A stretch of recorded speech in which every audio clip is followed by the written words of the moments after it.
Scores of civilians have been killed in Sudan's Western Darfur region since December 2020. The tribal killings erupted after the withdrawal of the United Nations Peacekeeping force. Human Rights Watch says the violence has killed over 200 people and injured more than 300 others. The escalating tension and clashes comes despite Sudan's government promises to protect Darfur. But for more insight on this matter, let's now invite Dr. Adbul-Karim Elgoni, who joins us via Zoom from right here in Johannesburg. Dr. Elgoni, a very good evening to you. Thanks for joining us. Welcome to the Globe. Good evening. Thank you very much for having me in this important talk. Dr. Elgoni, could the UN Security Council resolution that UNAMID was ending its mission indirectly contributed to the latest outbreak of violence? I don't think it is directly reducing this violence, because this violence is a copy and paste from one that has happened about 3 months ago for the same reasons. One of the Masalit tribe have killed one of the Arab tribe, and the Arab tribe took revenge over that accident, and then it flourished beyond expectations because of laxity of security in the town. What could have possibly led to the troop withdrawal? Could it have been, could it have to do with the UN decision to withdraw the peacekeepers from Darfur being taken on the basis of the promises that was made by the Khartoum authorities? No, actually, there is a calm that has happened for the last 2 years. Not a single bullet has been heard in Darfur or any actually other part of Sudan. Because after the revolution, everyone resorted to no violence. And this created a sort of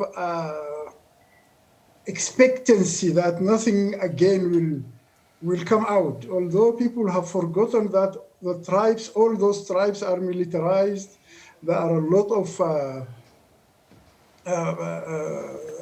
parties that are officially has their armies. The Juba agreement has agreed that the armies will come and join the national army, but have not fought within 60 days. But the 60 days have passed, and no joining of the forces has happened. And you see, the tensions are there.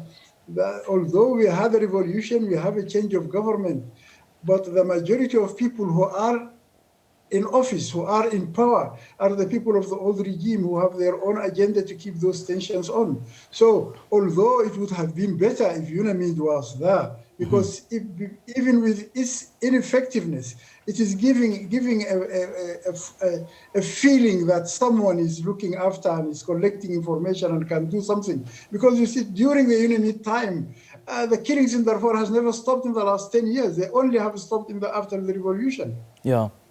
And Dr. Elgoni, so much has been said about the Sudanese government's confidence in its ability to take charge of Darfur's security.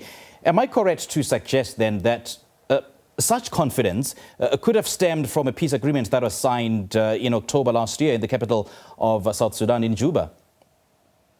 Yes, the peace agreement has given a lot of hope that the silenced bullets will continue. But the problem is that, you see, Geneva itself, it has an army barracks, it has a full police contingency, it has the security, it has the rapid support forces, and those are supposed to be keeping the security of the citizens in the town. And they know of those tensions, and they have had it a few months back. So they must be alert, and they have preventive measures to stop those things from happening. But despite all of them being there, this has happened.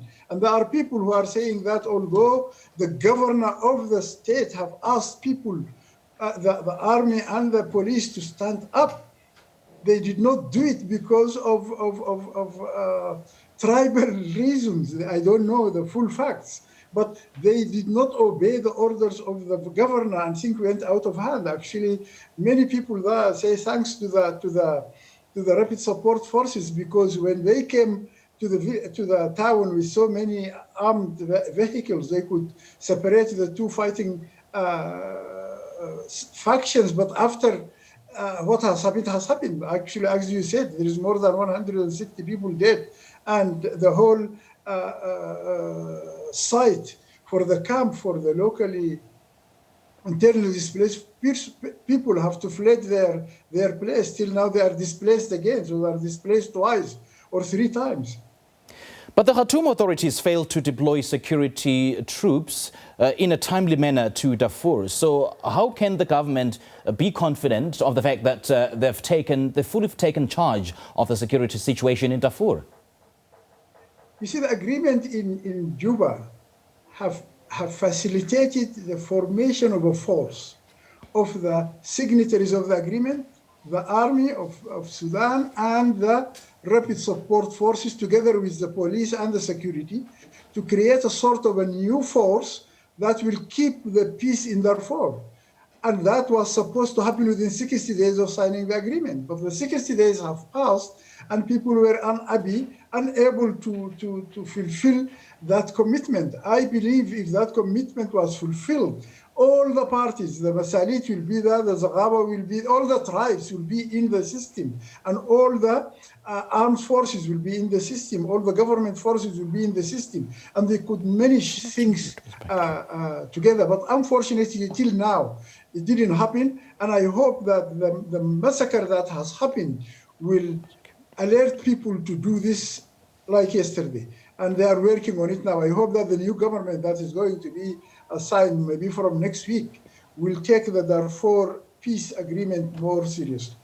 Now, from a security perspective, could foreign countries play a role in perhaps diffusing the current security situation in Darfur? You see, we said that the United Nations, UNAMID, was there, and it comes from so many other countries. But you see, the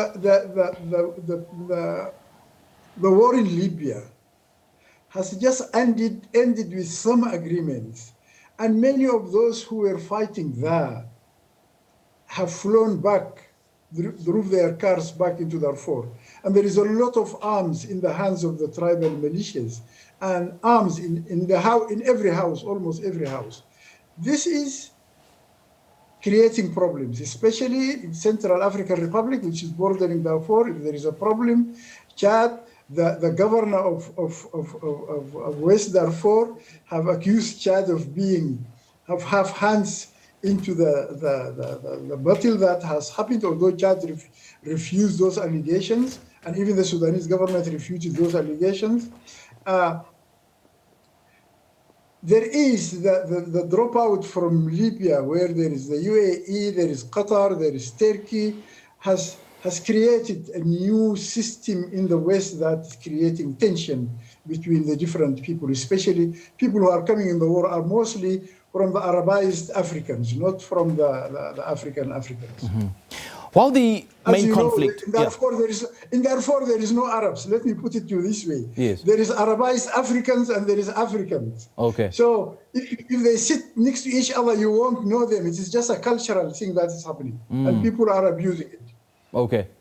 Now, while the main conflict has subsided over the years, Dr. Elgoni, but we've seen ethnic and tribal violence erupting quite periodically, mostly involving the settled farmers. I mean, with what's happening right now, could such violence erupt blow out in a manner that cannot be controlled by the authorities in the coming years?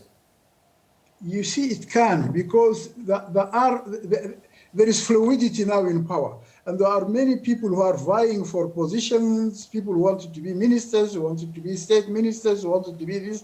And everyone is trying to use the power he has. And most of those people are using their tribal power to get into those positions. This is one. Secondly, the social media.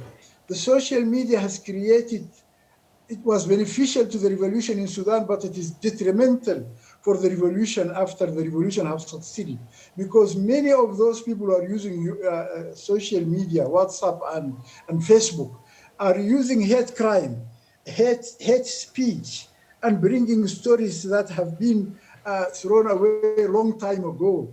And this is actually creating a lot of tension. We hope that people will use social media for positive reasons to strengthen peace, to strengthen relationship, to strengthen coexistence, to give people hope.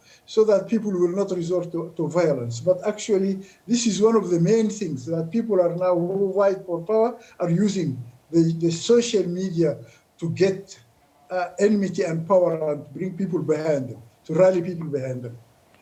Now, just before I let you go, Dr. Elgoni, the same problem I see it here. We're out of time, unfortunately, Dr. Elgoni. But just before I let you go, well, the Sudanese government promised to protect Darfur, but instead, scores of people have died. So, am I correct to say that, the Sudanese government's first big test of readiness and ability to protect the Darfuri citizens, they've actually failed that test? I agree with you. I agree with you. They failed that test. They didn't fail it only in Darfur. They failed it in Khartoum. They couldn't give people petrol. They couldn't give people bread. They couldn't give people... so many problems have met, and you see, we can't blame them. Corona have created a big problem for every government. There is reduced production. There is other it is a complex problem, but I agree with you. The government has the responsibility to protect the people, and especially the people in Darfur, and especially the people of Guinea, because this is not happening for the first time. They must learn from the previous one. And I hope that they have learned the lesson now, and they won't allow this to happen again. All right, Dr. Adbul-Karim Elgoni joining us via Zoom right here in Johannesburg. Thank you so much for your time, Dr. Elgoni. Thank you very much, and I wish that you bring the Sudanese issues again and again. We need South Africa to get involved into the African problems. You see, the ruling party here is African National Congress. It's not a South African National Congress. So we wanted them to look at Africa as well as they are looking at South Africa.